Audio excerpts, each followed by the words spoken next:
Bible एक वर्ष में। नमस्कार, आप सबका बाइबल एक वर्ष में स्वागत है। आप सब ने जो कदम उठाया है प्रभु के वचन सुनने के लिए, यह हमारे जीवन के अंधेरों को दूर करेंगे और हमें प्रभु के प्रकाश में चलाएंगे। आज हम पहले कुरिन्थियों के नाम संत पौलुस के पत्र का अध्याय 3, पहले मकाबियों के ग्रंथ का अध्याय 15, आमोस के ग्रंथ का अध्याय 8 और स्रोत ग्रंथ का 36वां स्रोत सुनेंगे। प्रभु का वचन सुनने से पहले आइए हम ईश्वर से प्रार्थना करें। हे प्रभु, हम आपका वचन सुनने वाले हैं। हमारे मन की आंखें खोलें और हमें आध्यात्मिक प्रज्ञा दें ताकि हम आपको जान सकें और आपके वचन के अनुसार अपना जीवन जिएं। यह हम मांगते हैं आपसे प्रभु यीशु के नाम, आमीन। कुरिन्थियों के नाम संत पौलुस का पहला पत्र अध्याय 3। भाइयों, मैं उस समय आप लोगों से उस तरह बातें नहीं कर सका जिस तरह आध्यात्मिक व्यक्तियों से की जाती है। मुझे आप लोगों से उस तरह बातें करनी पड़ी जिस तरह प्रकृत मनुष्यों से, मसीह में मेरे निरे बच्चों से की जाती है। मैंने आपको दूध पिलाया, मैंने आपको ठोस भोजन इसलिए नहीं दिया कि आप उसे नहीं पचा सकते थे। आप इस समय भी उसे पचा नहीं सकते क्योंकि आप अब तक प्रकृत हैं। आप लोगों में ईर्ष्या और झगड़ा होता है।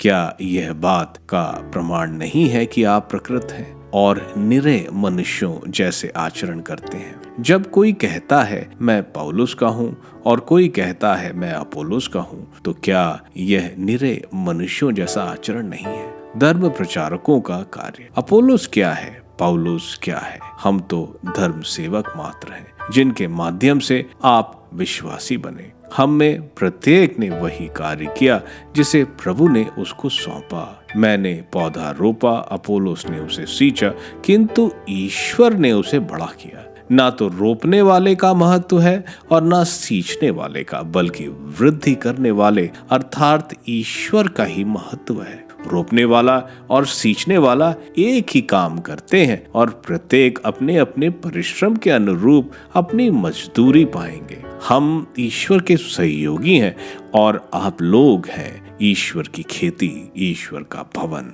ईश्वर से प्राप्त अनुग्रह के अनुसार मैंने कुशल वास्तुपति की तरह नींव डाली है। कोई दूसरा ही इसके ऊपर भवन का निर्माण कर रहा है। हर एक को सावधान रहना है कि वह किस तरह निर्माण करता है। जो नींव डाली गई है उसे छोड़कर कोई दूसरी नहीं डाल सकता और वह नींव है ईसा मसीह। यदि इस नींव पर लोग निर्माण के कार्य में सोना, चांदी, रत्न, लकड़ी, घास अथवा भूसा काम में लाएंगे तो हर एक का काम प्रकट किया जाएगा। प्रभु का दिन जो आग के साथ आएगा उसे प्रकट कर देगा और उस आग द्वारा हर एक के काम की परीक्षा ली जाएगी। जिसका भवन कायम रहेगा उसे पुरस्कार मिलेगा, जिसका भवन जल जाएगा उसे पुरस्कार नहीं मिलेगा। फिर भी वह बच जाएगा जैसे कोई आग पार कर बच जाता है। क्या आप यह नहीं जानते कि आप ईश्वर के मंदिर हैं और ईश्वर की आत्मा आप में निवास करती है? यदि कोई ईश्वर का मंदिर नष्ट करेगा तो ईश्वर उसे नष्ट करेगा, क्योंकि ईश्वर का मंदिर पवित्र है और वह मंदिर आप लोग हैं। कोई अपने को धोखा ना दे। यदि आप लोगों में कोई अपने को संसार की दृष्टि से ज्ञानी समझता हो तो वह सचमुच ज्ञानी बनने के लिए अपने को मूर्ख बना ले, क्योंकि इस संसार का ज्ञान ईश्वर की दृष्टि में मूर्खता है। धर्म ग्रंथ में यह लिखा है, वह ज्ञानियों को उनकी चतुराई से ही फंसाता है और प्रभु जानता है कि ज्ञानियों के तर्क वितर्क निस्सार है। इसलिए कोई मनुष्यों पर गर्व ना करे। सब कुछ आपका है, चाहे वह पौलुस, अपोलोस अथवा कैफस हो, संसार हो, जीवन अथवा मरण हो, भूत अथवा भविष्य हो, वह सब आपका है। परंतु आप मसीह के हैं और मसीह ईश्वर के हैं। मकाबियों का पहला ग्रंथ अध्याय 15 एंटियोक के सिमोन के प्रति अनुकूलता। राजा देमेस्त्रस के पुत्र एंटियोक ने समुद्र के द्वीपों से यहूदियों के याजक और नेता सिमोन तथा समस्त राष्ट्र के नाम एक पत्र लिखा। प्रधान याजक और नेता सिमोन तथा समस्त यहूदी राष्ट्र को राजा एंटियोक का नमस्कार। कुछ दुष्ट लोगों ने हमारे पूर्वजों के राज्य पर अधिकार कर लिया है, किंतु मैं उस राज्य को पुनः अपने हाथ में लेने और उसे पहले की तरह प्रतिष्ठित बनाने का प्रयत्न कर रहा हूँ। इसलिए मैंने बड़ी संख्या में सैनिक इकट्ठे कर लिए हैं और युद्ध नौकाएं तैयार की। अब मैं देश की भूमि पर उतरकर उन लोगों से बदला चुकाना चाहता हूँ जिन्होंने हमारे देश का विनाश किया है, मेरे राज्य के अनेकानेक नगरों को उजाड़ डाला है। मेरे पहले के राजाओं ने आपको कर संबंधी जो छूट और अन्य विशेष अधिकार प्रदान किए हैं वे सब मुझे भी स्वीकार है। मैं आपको देश में प्रचलित सिक्के ढालने का अधिकार देता हूँ। यरूशलेम और मंदिर स्वतंत्र होंगे। आपने जो अस्त्र शस्त्र जमा किए हैं, जो गढ़ बनवाए हैं और जो आपके अधिकार हैं, वे सब आपके हाथ में रहेंगे। आप पर राजकोष का जो ऋण इस समय है या बाद में होगा, उससे आप अब और सदा के लिए मुक्त किए जाते हैं। हम जैसे ही अपने राज्य पर फिर अधिकार कर लेंगे, हम आपका, आपके राष्ट्र और आपके मंदिर का इतना सम्मान करेंगे कि आप लोगों की कीर्ति संसार की सीमाओं तक फैल जाएगी। एंटियोक का स्वदेश आगमन। एंटियोक ने 174वें वर्ष अपने पूर्वजों के देश के लिए प्रस्थान किया। सारी सेना आकर उससे इस तरह मिल गई कि त्रिफोन के पास थोड़े ही आदमी बच गए। एंटियोक ने उसका पीछा किया और भागते भागते समुद्र तटवर्ती डोरा नामक नगर पहुंचा। उसने देखा कि उस पर विपत्ति टूटने ही वाली है। उसकी समस्त सेना उससे विमुख हो गई और इधर उधर 12,000 पैदल सैनिक और 8,000 घुड़सवार लेकर एंटियोक डोरा नगर के पास पहुंचा। उसने नगर को घेर लिया और समुद्र की ओर से नावें पास आईं। इस तरह उसने थल और समुद्र दोनों ओर से नगर पर आक्रमण किया। ना कोई व्यक्ति बाहर जा सकता था और ना कोई अंदर आ सकता था। विभिन्न राजाओं और देशों के नाम रोम का पत्र। निमोनियस और उसकी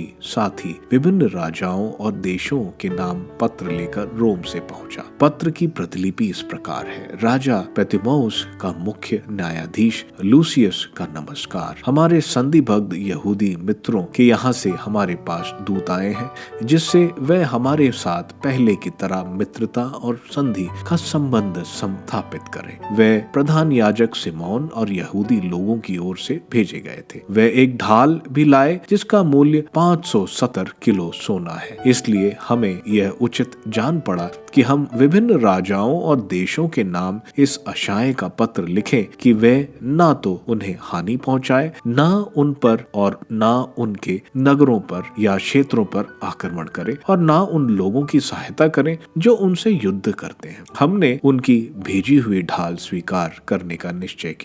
यदि उनके देश में कुछ दुष्ट लोग आपके यहाँ भाग कर आए हो तो उन्हें प्रधान याजक सिमोन के हवाले कर दें, जिससे वह अपने कानून के अनुसार उन्हें दंड दे। उसने राजा देमेत्रियस, अतालस, अरियाथेस और अस्खेस को भी यही लिखा तथा इन देशों को भी संस्पा में स्पार्ता, देलेस, मिंदास, सिकियोन, करिया, समास, पंफिलिया, लिसिया, हलिकर्नियस, रोदस, फसेलिया, कोस, सीदे, रादास, गोतीना, कनिदास, साइप्रस और कुरेन को। इसकी एक प्रतिलिपि प्रधान याजक सिमोन को भी दी गई। सिमोन से अंतियोक का विरोध। उधर राजा अंतियोक देश के निकट पड़ाव डालकर अपनी सेना से और युद्ध यंत्रों से उस पर आक्रमण करता रहा। उसने त्रिफोन को इस तरह घेर लिया कि ना कोई व्यक्ति बाहर जा सकता था और ना कोई अंदर आ जा सकता था। सिमोन ने अंतियोक की सहायता के लिए 2000 चुने हुए आदमी भेजे और उनके साथ चांदी, सोना और विपुल युद्ध सामग्री, किंतु उसने यह सब अस्वीकार किया। यही नहीं, उसने सिमोन के साथ जो भी समझौता पहले किया था सबको रद्द कर दिया और सिमोन के प्रति उसका रुख बदल गया। उसने अपने एक मित्र अथनोबियस के द्वारा सिमोन को यह कहला भेजा, तुम लोगों ने मेरे राज्य के याफा, गेजर और यरूशलेम के गढ़ पर अधिकार कर लिया। तुमने उसके क्षेत्र उजाड़े, देश की भारी क्षति पहुंचाई है और मेरे राज्य के अनेक स्थानों पर अधिकार कर लिया है। अब तुम वे नगर लौटा दो जिन्हें तुमने छीना और उन स्थानों का कर दो जो यहूदिया की सीमा के बाहर, किंतु जिन्हें तुमने अपने देश देश में मिला लिया है। नहीं तो तुम उनके बदले 500 मन चांदी दो और इसके अतिरिक्त अपने द्वारा किए हुए विनाश की क्षतिपूर्ति और नगरों के कर के रूप में और 500 मन चांदी। यदि तुम ऐसा नहीं करोगे तो हम आकर तुमसे युद्ध करें। राजा का मित्र अथोनोबियस यरूशलेम आया। उसे सिमोन की महिमा, उसकी मेज पर चांदी सोने के बर्तन और उसका भव्य वैभव देखकर आश्चर्य हुआ। उसे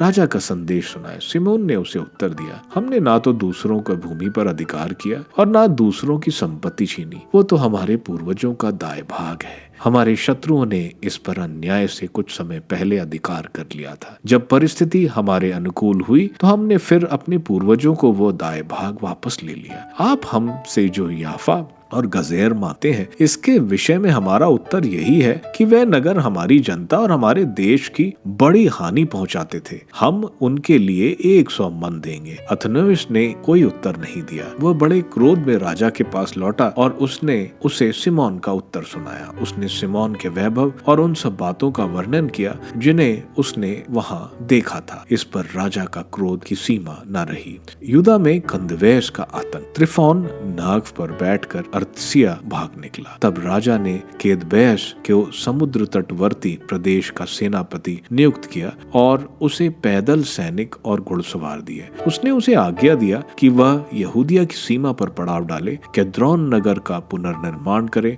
उसके फाटक मजबूत करे और जनता पर छापा मारता रहे।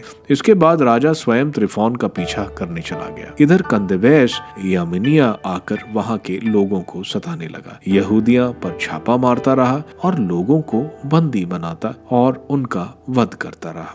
उसने केद्रोन का पुनर्निर्माण किया और वहां घुड़सवार और पैदल सैनिक रखे, जिससे वे जैसा कि राजा ने आज्ञा दी थी यूदा के मार्गों पर छापा मारते रहे। आमोस का ग्रंथ अध्याय 8। पके फल। प्रभु ईश्वर ने मुझे यह दृश्य दिखाया। मैंने पके फलों की टोकरी देखी।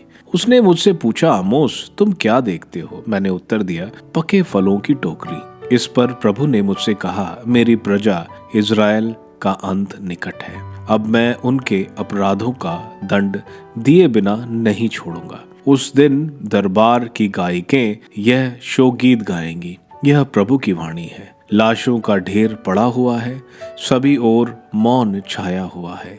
लालच। तुम लोग मेरी यह बात सुनो, तुम जो दीनहीन को रौंदते हो और देश के गरीबों को समाप्त कर देना चाहते हो। तुम कहते हो, अमावस का पर्व कब बीतेगा जिससे हम अपना अनाज बेच सकें? विश्राम का दिन कब बीतेगा जिससे हम अपना गेहूं बेच सकें? हम अनाज की नाप छोटी कर देंगे, रुपए के वजन बढ़ाएंगे और तराजू को खोटा बनाएंगे। हम चांदी के सिक्के से दरिद्र को खरीद लेंगे और जूते की जोड़ी के दाम पर कंगाल को। हम गेहूं का कचरा तक बेच देंगे। प्रभु याकूब के आह पर शपथ खाकर कहता है, तुम लोगों ने जो कुछ किया मैं वह सब याद रखूंगा। क्या यह सुनकर धरती नहीं कांप उठेगी? क्या उसके सब निवासी विलाप नहीं करेंगे? सारी पृथ्वी नील नदी के बाढ़ की तरह हिलोरित हो उठेगी और फिर मिस्र की नील नदी की तरह शांत हो जाएगी। यह प्रभु की वाणी है। उस दिन मैं मध्यांश में ही सूर्य को डुबा दूंगा और दोपहर में ही पृथ्वी पर अंधकार फैलाऊंगा। मैं तुम्हारे पर्वों को शोक में और तुम्हारे गीतों को विलाप में बदल दूंगा। मैं सबको टाट के कपड़े पहनाऊंगा और सबके सिर का मुंडन कराऊंगा। मैं इस देश की वही शोक दिलाऊंगा जो इकलौते पुत्र के लिए होता है और इसका अंतिम दिन बड़ा कड़ा होगा। यह प्रभु की वाणी है। वह दिन आ रहे हैं जब मैं इस देश में भूख भेजूंगा, रोटी की भूख और पानी की प्यास नहीं, बल्कि प्रभु की वाणी सुनने की भूख और प्यास। तब वह प्रभु की वाणी की खोज में एक समुद्र से दूसरे समुद्र तक दौड़ते फिरेंगे और उत्तर से पूर्व तक भटकते रहेंगे, किंतु वे उसे कहीं भी नहीं पाएंगे। उस दिन कोमलाग्नि तरुणियों और नवयुवक प्यास से मूर्छित हो उठेंगे। जो कोई समरिया की देवी अशीमा की शपथ खाते हैं अथवा दान तेरे देव की शपथ या बेयरशेबा तेरे इष्ट देवता की शपथ कहते हैं, उन सब का पतन होगा, वे फिर नहीं उठ सकेंगे। स्रोत ग्रंथ स्रोत 36। दुष्ट के प्रति ईश्वर की भलाई। संगीत निर्देशक के लिए प्रभु के सेवक दाऊद का। दुष्ट के हृदय में पाप बोलता है, उसके हृदय में ईश्वर की श्रद्धा नहीं। वह अपने को धोखा देता है और अपना दोष स्वीकार करना नहीं चाहता। वह पाप और कष्ट की बातें ही करता है। वह भलाई का बोझ खो चुका है। वह अपनी शैया पर पाप की योजना बनाता है। उसने कुमार्ग पर चलने का संकल्प किया है। वह बुराई से घृणा नहीं करता। प्रभु, तेरा प्रेम स्वर्ग तक फैला हुआ है। आकाश की तरह ऊंची है तेरी सत्य प्रतिज्ञता। ऊंचे पर्वतों के सदृश है तेरा न्याय, अतः समुद्र के सदृश तेरा निर्णय। प्रभु, तू मनुष्यों और पशुओं की रक्षा करता है। ईश्वर, कितनी अपार है तेरी सत्य प्रतिज्ञता। मनुष्यों को तेरे पंखों की छाया में शरण मिलती है। तू उन्हें अपने घर के उत्तम व्यंजनों से तृप्त करता, अपने आनंद की नदी का जल पिलाता है। तू ही जीवन का स्रोत है। तेरे ही ज्योति में हम ज्योति देखते हैं। अपने भक्तों के प्रति अपना प्रेम और धर्मियों के प्रति अपना न्याय प्रियता बनाए रख। घमंडी का पैर मुझे नहीं रौंदे, दुष्टों का हाथ मुझे घर से ना निकाले। देखो, कुकर्मियों का पतन हो गया है। वे इस प्रकार पछाड़े गए कि उठ नहीं सकते। पहले कोरिन्थियों के नाम संत पौलुस के पत्र के अध्याय 3 में संत पौलुस कोरिन्थ चर्च को जो कमियां थीं उसको प्रकट कर रहे हैं। पहला वो बोल रहे हैं, कोरिन्थ की कलीसियावासी को पवित्र आत्मा तो मिली है, लेकिन वे नासमझ हैं, क्योंकि वे दुनिया के लोगों की तरह सोचते हैं। उनमें ईर्ष्या और भेदभाव की भावना थी। यह बताता है कि वे आत्मिक चीजों में वृद्धि नहीं कर रहे हैं। संत पौलुस यहाँ बताना चाहते हैं कि प्रभु की कलीसिया की सफलता का कारण सिर्फ प्रभु ही है। तो अगर संत पौलुस ने नींव डाली है कोरिन्थ की कलीसिया की और अपोलोस ने उसको सींचा है, लेकिन उसकी वृद्धि ईश्वर ने ही करी है। संत पौलुस आगे बोल रहे हैं कि कलीसिया का आत्मिक नेता के कार्य की परीक्षा होगी कि उसने सोना चांदी पत्थर से कलीसिया को मजबूत किया या लकड़ी या भूसे से लापरवाही के साथ कार्य किया।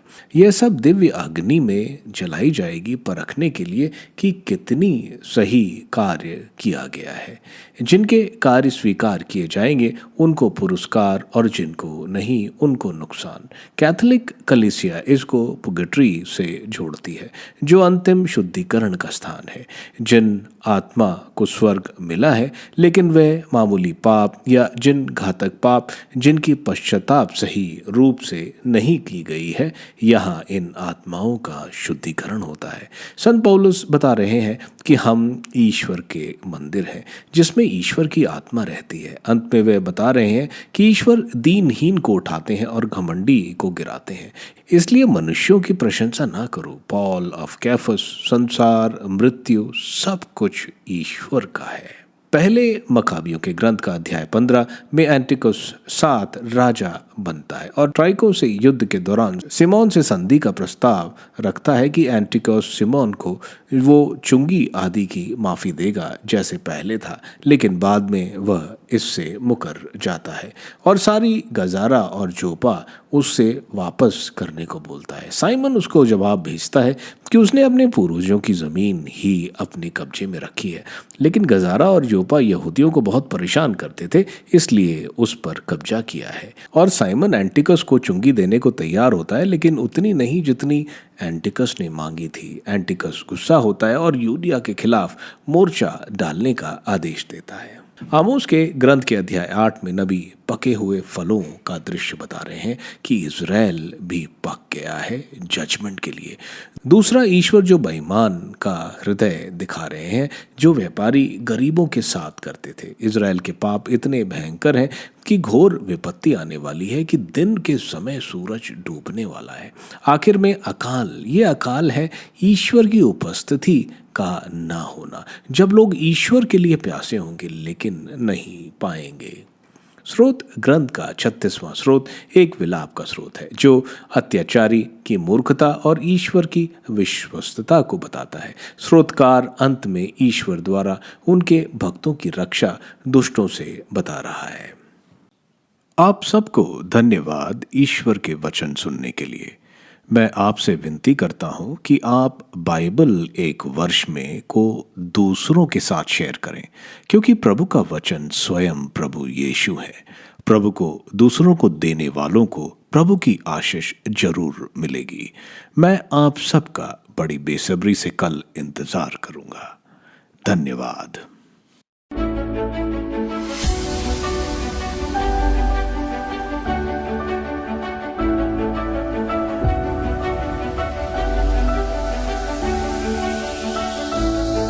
बाइबल एक वर्ष में